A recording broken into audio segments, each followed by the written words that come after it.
Hello and welcome into another episode of Locked on Wolves. Today on the podcast, we're talking all things Wolves Grizzlies. The Timberwolves collapsed from a 16-point lead in the fourth quarter to an overtime loss with a Karl-Anthony Towns 37-foot buzzer beater mixed in.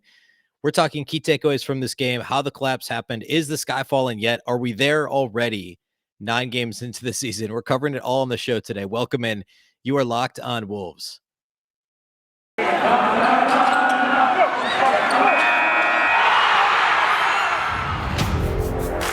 You are Locked on Timberwolves, your daily Minnesota Timberwolves podcast.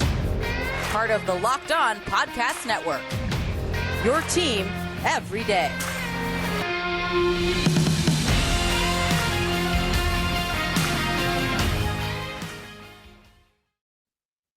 Hello and welcome to the Locked on Wolves podcast, part of the Locked on Podcast Network, your team every day. My name is Ben Beecken. I'm the host of Locked on Wolves. I'm also the co-editor of Dunking with Wolves, the Timberwolves site on the Fansided Network. Today's episode of Locked on Wolves is brought to us by rockauto.com. Amazing selection, reliably low prices, all the parts your car will ever need. Visit rockauto.com and tell them Locked on sent you. Happy Tuesday, everybody. This is the post-game podcast. We're talking all things Wolves Grizzlies from the Monday night debacle in Memphis. I mean, if you're a regular listener to the show, you know that my thing is I'm not going to overreact. I'm not going to underreact. We're not going to say, hey, this is the end. This is the season's over. We're not going to say, oh yeah, this team's going to make the playoffs and avoid the play-in. There's a lot of room there in the middle, but the hot takiness of everything in sports media is like, let's have a firm stance on this. And I think that's actually one of the lazier things you can do in a lot of cases. It's really hard to not be hot takey after a game like this. It's hard to not be hot takey if you've watched the Timberwolves for years on years and years. This is a game that it feels appropriate to react to. Maybe not overreact to, because I guess by definition, then that's not appropriate if you're overreacting. But I think we can have a reaction to this one. And like, I don't know. I anticipated fumbling a little bit for words after watching this game, but I'm going to do my best to kind of. I want to start with the kind of the game flow as we typically do. I don't want to get too much into the minute by minute, blow by blow. If you're listening to this or watching this on YouTube, you probably watched the game, so I'm not going to give you play by play.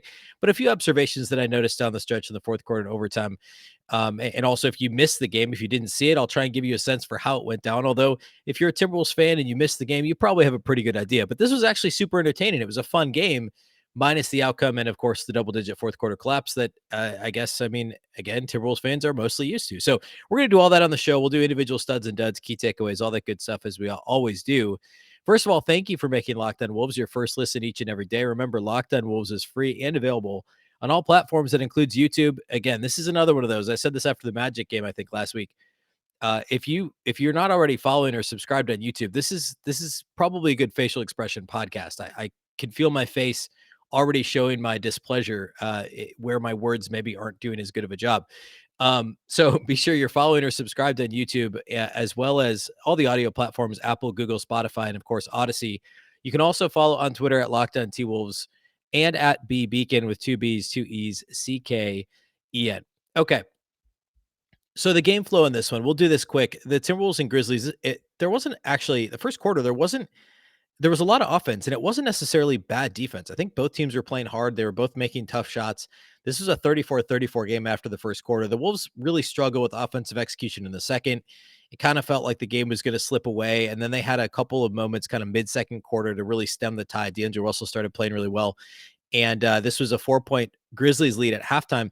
But the Wolves dominated the third quarter to the tune of 38-23. They shot 67% in the third quarter. And took a 9-point lead, I think, going to the fourth, or excuse me, no, it was an 11-point lead going to the fourth quarter for the Wolves. And Memphis mixed in a few different, looks during the game in terms of the rotation. Brandon Clark, who I talked about apparently idiotically on Monday's show as somebody out of the rotation for the Grizzlies, and now all of a sudden he plays 24 minutes, drops 20 and 9 in 24 minutes on the Wolves, has a couple of massive key offensive rebounds, 5 of his 9 rebounds, offensive rebounds in this game. And I also talked on Monday's show, by the way, that he would be a phenomenal fit next to Karl-Anthony Towns. And I joked on Twitter after the game, maybe, just maybe, the Grizzlies decided to showcase Brandon Clark to the Wolves to try and get them to overpay to trade for him. That's not happening. But I mean, that's my dream, right? I mean, Clark and Karl-Anthony Towns would be a fantastic pairing in the front court. But at any rate, Clark got into the rotation for the Grizzlies, and he was a monster on the glass, especially. The Timberwolves, Chris Finch had gone to Josh Okogie, backtracking a little in the second quarter, was the 10th player to see the floor for the Wolves. They had already used 9. Torian Prince had already been in the game. And instead of Jordan McLaughlin getting run, Josh Okogie got run and provided some much needed energy in the second quarter, had a big offensive rebound right after he came to the game, scored a layup in the open floor, drew an offensive foul a couple possessions later. And then Brandon Clark kind of combated Okogie's energy. He did the same thing for the Grizzlies, only obviously much more effectively when it was all said and done. And I mean, that kind of really nullified the impact that Okogie had on the game, which I thought was a pretty astute sub by Chris Finch, knowing the Wolves needed some energy injected midway through kind of a sluggish second quarter. Minnesota only scored 20 points in the second. And I thought the Okogie sub was great, but then Brandon Clark, again, really kind of nullified everything that Okogie brought. The third quarter, that offensive outburst for the Wolves, they scored 38 in the third frame. D'Angelo Russell was a huge part of that and really came alive, hit some big shots. I mean, Memphis was clearly targeting him on the other end of the floor, going at him as they should on offense, meaning D'Lo playing defense.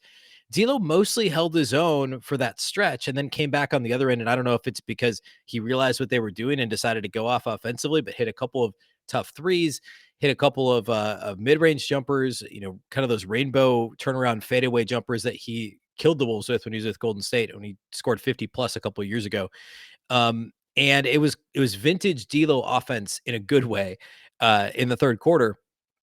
And then all of a sudden, right as the Wolves were kind of building this double-digit lead, there was some foul trouble. Anthony Edwards got called for kind of a crazy third foul. It was an offensive foul that shouldn't have been called. And but that's when Chris Finch, around that time, he went back to the big lineup. And I want to talk a lot more about this in the second segment, so I'll come back to it. But Naz Reid at the 4, Karl-Anthony Towns at the 5, and that big lineup was fantastic. The Wolves started to run some more offense. Part of this is with Ant off the floor, which is not so coincidentally. We'll talk more about that later too. But some horn sets with Anthony Edwards and Karl-Anthony Towns, D'Angelo Russell. And then when Ant was off the floor, they still ran those sets a little bit with Josh Okogie at the elbow with Karl-Anthony Towns and D'Angelo Russell running the point. And some with Patrick Beverley as well.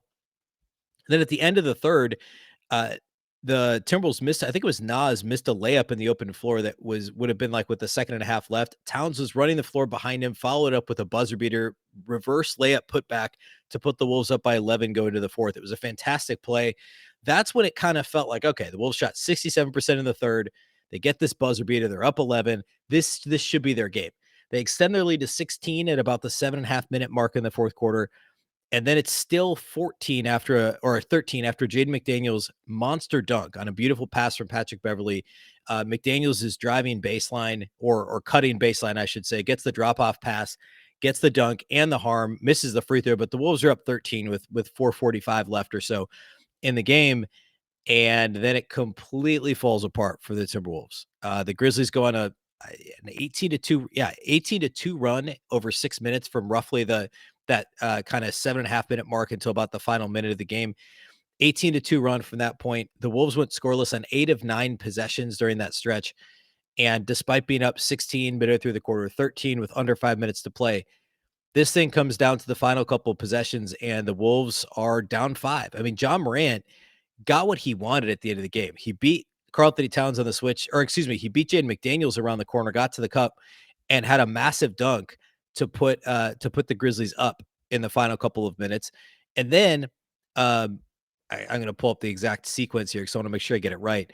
And then after that, he hits a 3-pointer to extend this to a 5-point lead. Or excuse me, the 3-pointer, the dunk was to tie the game. The 3-pointer, the next possession after Karl-Anthony Towns was called for traveling in the lane, it was the right call. He traveled. Morant had the dunk. Towns travels with 32 seconds left. Morant hits a step back 3 to put the Grizzlies up 3. D'Lo gets fouled on the other end, makes both free throws, and then the Grizzlies get called for the 8-second backcourt violation. After credit the Timberwolves coaching staff for knowing that there were exactly 24 seconds left on the game clock, which means the shot clock was off. The ball goes out of bounds with exactly 16 seconds left in the game, which means it had to have been an 8-second violation. They were about to inbound the ball, and the Wolves bench would not shut up about it needing to be an 8-second violation. They stop the game. They get it right. They call the 8 seconds. D'Lo gets a shot blocked by Jaren Jackson Jr. It's called a goaltend, then reversed upon review, called a good block. It was right at the point of controversy, as Jim Peterson would say on Bally Sports North. It really could have gone either way, but they overturned it. They called it a good block. Timberwolves get the ball back, and then they get called for a 5-second violation on the inbound play after the jump ball happens at center court after the overturn on the goaltend, right? Then the ball goes out of bounds off the jump ball. 3.9 seconds left. The Wolves get sidelined out of bounds, down 1. They get called for a 5-second violation on the inbound play, which is that's a whole other topic. It was a disaster. Their Timberwolves basically were playing 1-on-2, Patrick Beverley was inbounding. Remember, he had 2 turnovers inbounding the ball at the end of a close game against the Clippers last week. He couldn't get the ball inbounds. D'Lo couldn't shake free from 2 defenders. The other 3 Timberwolves players were all in the far corner of the floor trying to run some sort of back pick to get somebody open. But the Grizzlies were switching everything, and the Wolves just couldn't free anybody up. It was just a horrendous. If you go back and watch the replay, there's actually a really funny replay from the Grizzlies TV feed that was floating around on Twitter where because of the camera angle above the basket, you can't see the other players. So it looks like there's nobody else on the floor. The Timberwolves just completely failed to get the ball in bounds. They still are able to foul Ja Morant then on the ensuing Grizzlies inbound play. He makes both free throws. So now the Wolves are down 3. They can't advance the ball with the timeout. They inbound the ball. The Grizzlies tip it out of bounds. The Wolves get one more inbound play on their side of the floor with just over a second left, which we could rehash. I could spend the whole podcast talking about the last minute of this game because there were a couple of opportunities in there. The Grizzlies had 2 timeouts in their pocket, and they don't call a timeout, which made no sense at all. Taylor Jenkins made a big mistake there. First on the 8-second violation. That was actually the really big one. He had 2 timeouts, didn't use one to advance the ball. So the Wolves get to inbound in the front court with 1.1 seconds left. Towns off a great inbounds pass from Naz Reid, who was inserted into the game along with Malik Beasley. Patrick Beverley went to the bench, which I thought was an interesting decision by Chris Finch. Turned out to be the right thing to do. Naz had 2 nice inbounds there at the end of the game. He kind of rainbows a pass to Towns. Towns hits a 39-footer, banks it in from the deep right wing to send the game to overtime. And then in overtime, there's really not much to say about the overtime period. It was close. I mean, the Grizzlies scored the first 4. The Timberwolves came back and tied it. But then after it was tied at 117 with 2 minutes left on a D'Lo shot, D'Anthony Melton hit a big shot. Brandon Clark had the massive offensive rebound to make it a 2-possession game with just over a minute left. Then Edwards gets fouled, splits the 2 free throws, and it was basically over at that point. As again, the Grizzlies came down, got another Brandon Clark offensive rebound, and made shots. So 2 consecutive possessions in overtime, stretching the game from 1 possession to 2. Brandon Clark does it for the Grizzlies with an offensive rebound and a made shot. And then the Wolves lost by 7. That was honestly, I could probably talk for 45 minutes about the final 1 minute of regulation. It was just insane and a ton of fun to watch. I mean, if you're a fan of basketball, if you're not a Timberwolves fan, I mean, if you are, I mean, it was so much fun to watch. But the overtime was maybe all too predictable for Timberwolves fans. I want to talk about key takeaways from this game. What we can pull out of this, that it really be honest and frank about, like, what does this mean about the Timberwolves? What does this loss mean if you're a Timberwolves fan, and what could we take away? So I'm going to do my best to kind of parse that here next. First, though, let's talk about our new friends at Truebill. Do you know why free trials renew without your consent? It's a business scam out to get you. Don't let greedy corporations pocket your money. Download Truebill to take control of your subscriptions. Truebill is the new app that helps you identify and stop paying for subscriptions you don't need, want, or simply forgot about. On average, people save up to $720 a year with Truebill. Because companies make subscriptions hard to cancel, Truebill makes it incredibly simple. Just link your accounts and Truebill will cancel your unwanted subscriptions in one tap. And your Truebill concierge is there when you need them to cancel unwanted subscriptions so you don't have to. Truebill has over 2 million users and helps save them over $100 million. Don't fall for subscription scams. Start canceling today at truebill.com/lockedonnba. Go right now, truebill.com/lockedonnba. It could save you thousands a year. Again, truebill.com/lockedonnba. Let's also talk about Prize Picks. All right, NBA fanatics, have you heard about Prize Picks? Prize Picks is daily fantasy made easy. If you have not checked it out yet, you're missing out. I'm telling you, you are going to love this app. Prize Picks has the best NBA DFS prop game on the market. Prize Picks offers more NBA props than any other DFS prop operator and offers all the superstar players as well as bench players only recording a handful of minutes each game. Prize Picks offers any prop you can think of, from yardage to touchdowns, even interceptions thrown if you're playing football. All of your users that deposit and use the promo code will receive a 100% instant deposit match up to $100 if they use promo code NBA. Again, promo code NBA, you get a 100% instant deposit match up to $100. You'll pick 2 to 5 players and over/under on the projections. You can win up to 10 times on any entry, and it's just you versus the projected numbers. For instance, Prize Picks allows mixed sport entries. You could take the over on Karl-Anthony Towns points combined with the under on Kirk Cousins passing yards in the same entry. Use the award-winning app on both the App Store and Google Play. Entries can be made in 60 seconds or less. It really is that easy. Prize Picks is safe and offers fast withdrawals. Again, don't hesitate. Check out prizepicks.com, use promo code NBA, or go to your App Store and download the app today. Prize Picks is daily fantasy made easy. I love it, and I know you will too.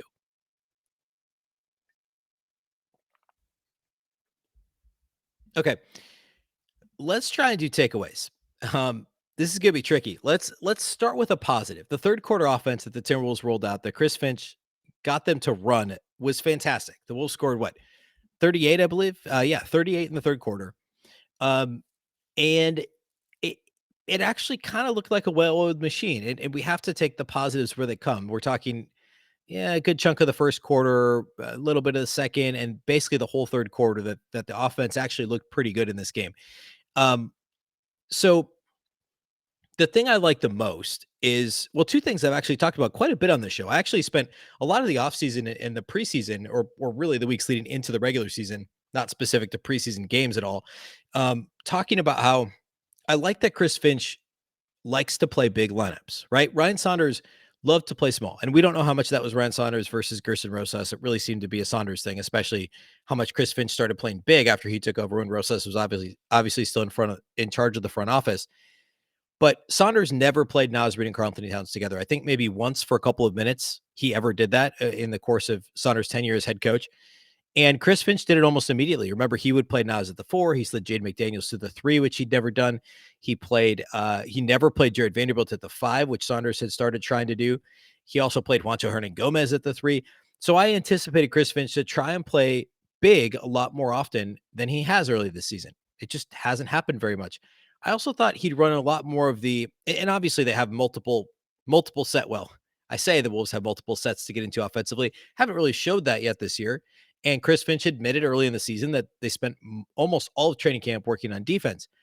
But those horn sets, there's a variety of different things that come out of the horns action, right? Where the Wolves put guys essentially at the free throw line, or at the elbows, I should say, free throw line extended sometimes, to run basically a horn set. They flatten out 2 guys in the corner, have 2 guys on the elbows, and the point guard up top. So essentially, I mean, yeah, it basically is a horn set that you can run a number of things out of. And we saw this a lot last year with Ricky Rubio, Anthony Edwards, Karl-Anthony Towns. We saw it when D'Lo got healthy. The Wolves tried this with D'Lo, Rubio, and Towns, but they even did it with Josh Okogie, because putting Okogie at the elbow actually works okay. He's a good screener. He's a pretty good cutter. He's athletic. He's not outside the arc trying to space, and so he's not hurting you in that way. And I thought that was a clever way to kind of hide Josh Okogie in offense. We haven't really seen that much, although we did a little bit in the third quarter in this game.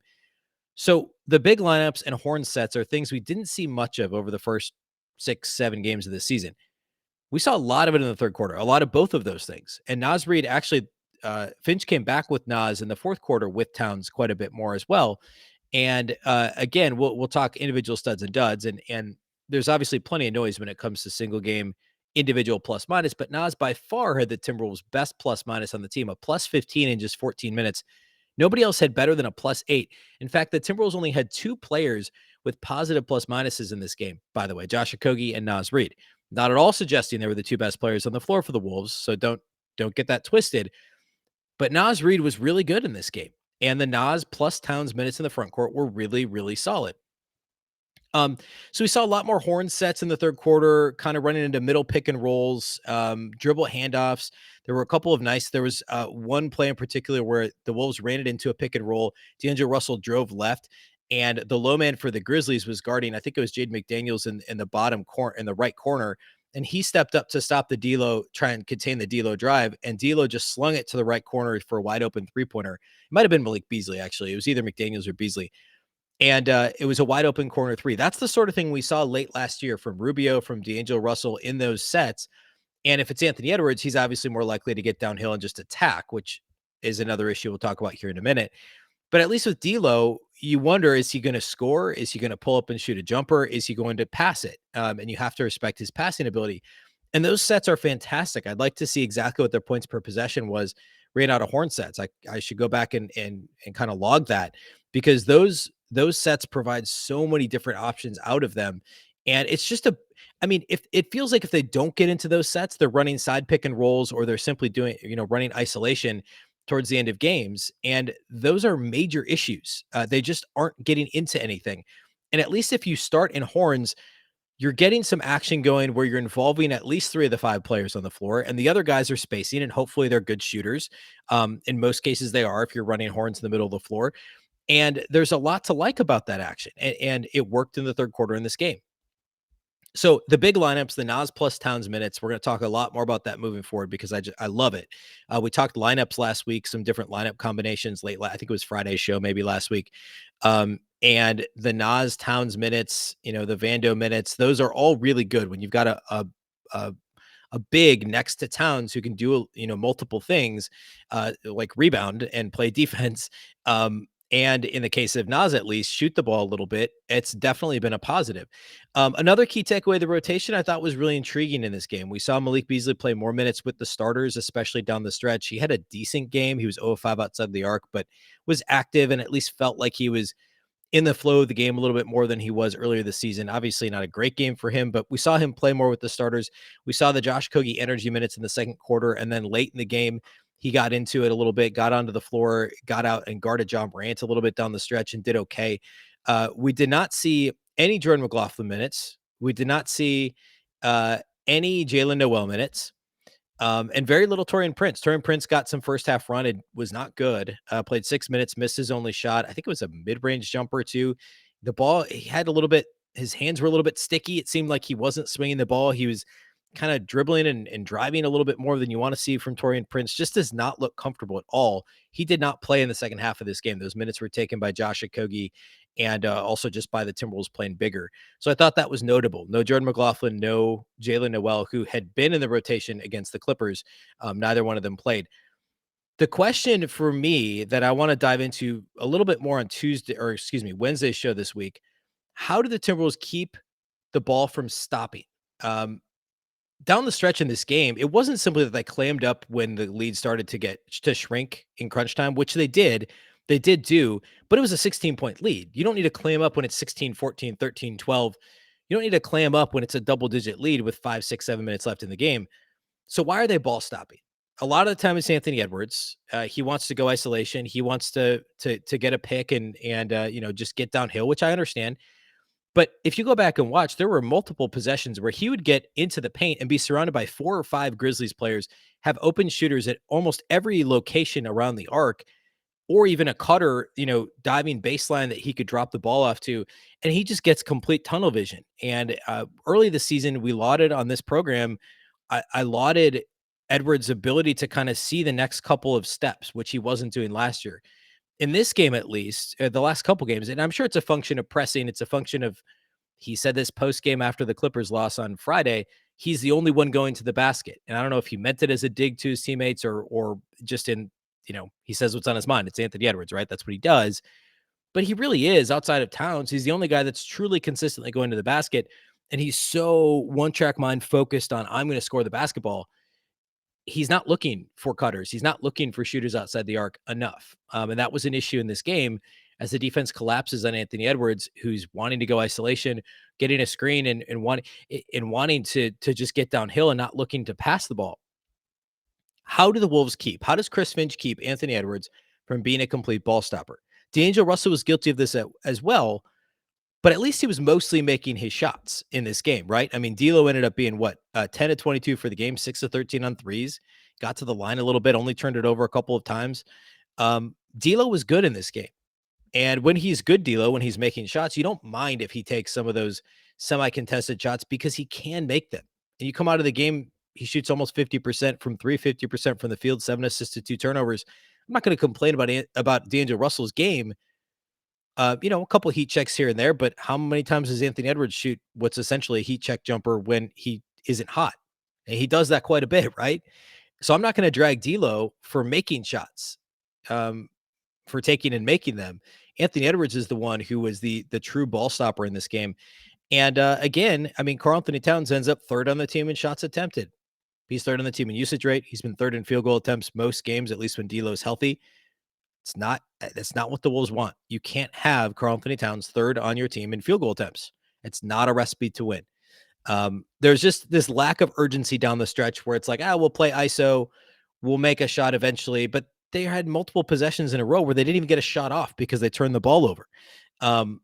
And it's just that flow. It's not necessarily the crunch time execution. They haven't been awful in crunch time. They showed that again in this game.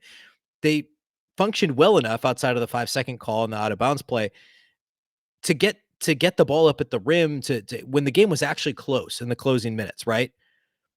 But it was leading into that where they just kind of, they just lack the urgency. They start to tighten up a little bit. They start to clench. They start to think like, oh no, this thing's going to get away from us. And then when it does, it's almost like they can settle down and be somewhat functional offensively and compete defensively. And the rebounding thing was an issue, obviously, with the Brandon Clark offensive rebounds. But it's a mentality like middle to late fourth quarter that it's the same mentality, unfortunately, that Timberwolves Twitter has, that the Timberwolves fan base has. Here we go again. We've been watching this for 2 decades, for the better part of franchise history, but for 2 decades, one playoff appearance in the last 17 years. Of course, the Timberwolves are going to collapse in the fourth quarter. Of course, they're going to give away a double-digit fourth quarter lead. It kind of feels like the team now believes that too. And I don't know how they break out of this cycle. I don't know if Towns can find a way to do that. It's crazy because, like, on the one hand, yes, it's a mentality. On the other hand, I don't know. All you need to do is not get that 5-second call. And I guess that wasn't what ended up doing it for them. But one possession here or there. I mean, if they handled it a little bit differently, then we're talking about, hey, this was an impressive win. Like, yeah, they gave away the lead, but they fought back and they kept it, whatever. I mean, that's why I think it's really dangerous to overreact, because it could be a play or two here or there. The problem is that this happens so consistently that it's very easy to react. I guess maybe overreact to a game like this, right? All right, I want to close today by doing individual studs and duds. Where who played best individually for the Timberwolves, who struggled individually for the Timberwolves. We're gonna do that next. First, though, let's talk about rockauto.com. This episode is brought to us by Rock Auto. With the ever-increasing numbers of makes and models, it's now impossible for your local chain auto parts store to stock all the parts you need. Why endure often pointless or seemingly intimidating questioning and wait while the person behind the counter orders the parts on their computer, choosing the only brand that their warehouse happens to carry? You have a computer with access to rockauto.com, both at home and in your pocket. Save time and money when using Rock Auto. Why would you choose to spend 30, 50, even 100% more for the same parts from a chain store or car dealership? Rock Auto is a family business serving do-it-yourselfers for over 20 years. Rock Auto prices are reliably low for every customer. They have everything you can need: brake parts, tail lamps, motor oil, even new carpet. Go explore their easy-to-use website today to find the solution to your auto part needs. Go to rockauto.com right now. See all the parts available for your car or truck. Right, Locked On in their How Did You Hear About Us box, so they know that we sent you. Amazing selection, reliably low prices, all the parts your car will ever need. rockauto.com.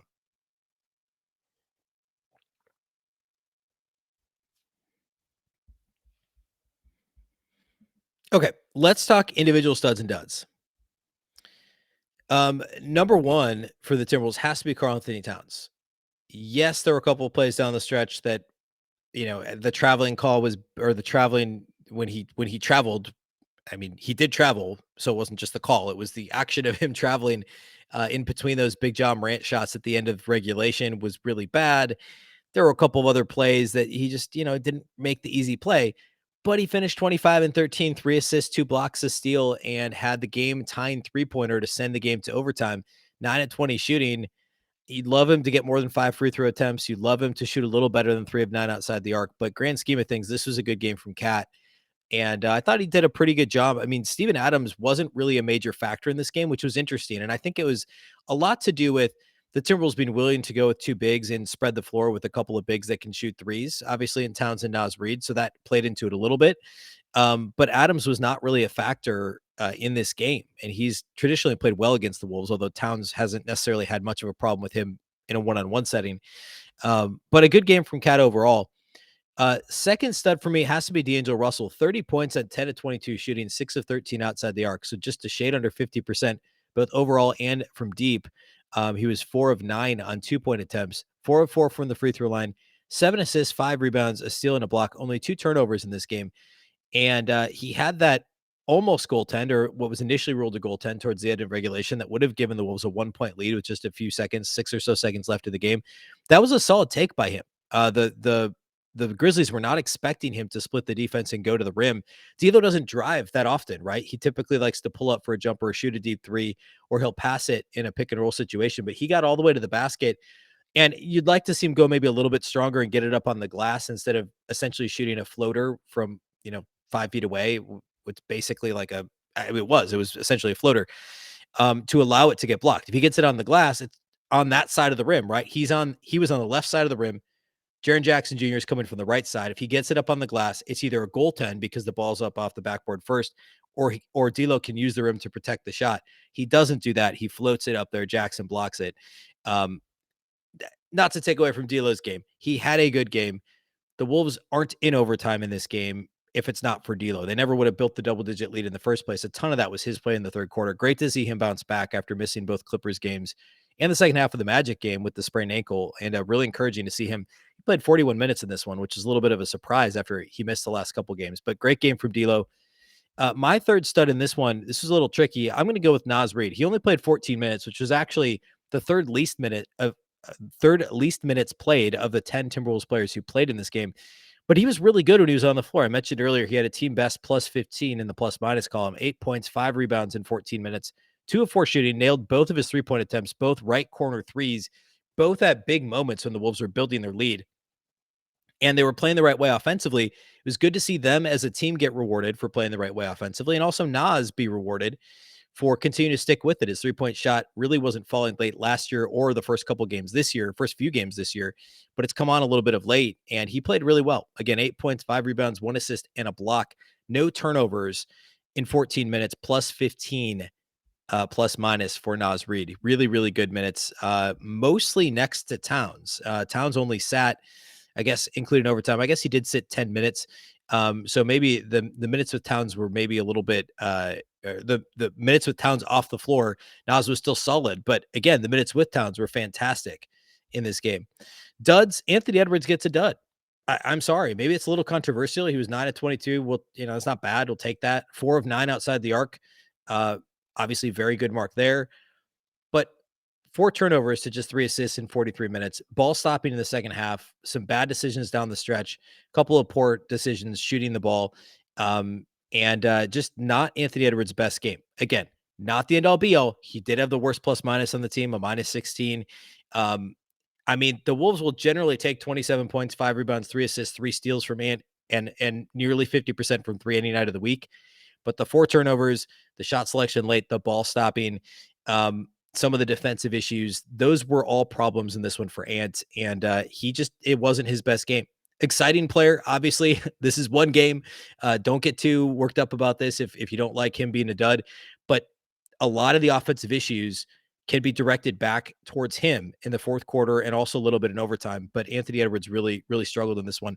I'm going to also give Taurean Prince a dud. Only 6 minutes, but another bad game. He just looked completely lost. No points, 0 of 1 shooting in 6 minutes, and just wasn't good when he was on the floor.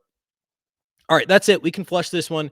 The Wolves move on to the West Coast now this week. 3 games in California, Wednesday, Friday, and Saturday. They start with Golden State Wednesday. Golden State is practically unstoppable. By the way, this Memphis Grizzlies team is the only team that's beaten the Warriors so far this season. They beat them in overtime in Golden State a couple of weeks ago. So this should be fun. It's obviously going to be a difficult game for the Wolves, but they should be at full strength Wednesday. We'll talk about the game. We'll preview it on Wednesday's show, as well as dive into some more lineup data through the first, 9 games into the season. So that's all coming up on Wednesday. A quick reminder to follow the podcast on Apple, Google, Spotify, and the all-new Odyssey app. We're also free and available on all platforms, including YouTube now. So thank you for making Locked On Wolves your first listen each and every day. Again, any of those platforms, YouTube, Apple, Google, Spotify, Odyssey. You can also follow on Twitter at Locked On T-Wolves and at Beecken with 2 B's, 2 E's, CKEN. Thanks once again for listening to the show. Once again, I'm Ben Beecken. This is the Locked On Wolves podcast, and we'll catch you next time.